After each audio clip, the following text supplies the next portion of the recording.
This is a true story about a Bright Hope partner. Bright Hope International recently visited a group of 100 women, most of whom are widowed, living in a remote area of northern Uganda known as Apac. In their shared desperation, these women have banded together, and today they are fighting for their very lives. They're part of Bright Hope's partnership in Uganda, the local church in Apac.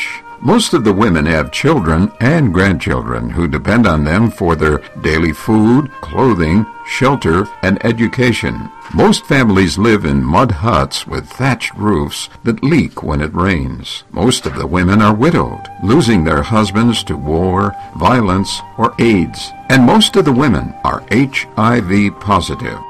Bright Hope team member Mike Rudder recently visited the women in Apac and had this to say. What I remember most was just the remoteness of the place. 2 hours from the nearest main road, another 2 hours back in the bush. Just away from any type of modern conveniences. Second of all was this group of women. They had the work ethic, they had the desire, but they just needed encouragement in the form of a little gift to get them started in the next step of their life. These families not only lack basics such as food, housing, school uniforms for their children, and farming tools, but they also need medications and nutritious foods to keep from advancing into full-blown AIDS and an early grave.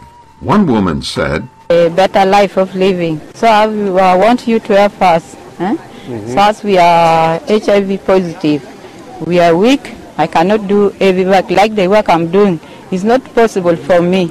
The women of Apac are in desperate battle right now for their very survival. They say, "Please do not forget about us. We are struggling and have no one to help us."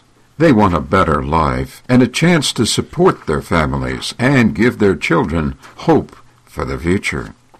Your gift will go toward microloans for their own gardens and farms, generating a steady stream of income. Please consider sharing the love of Christ with these women in such great need. If you'd like more information or to give a gift, visit brighthope.org.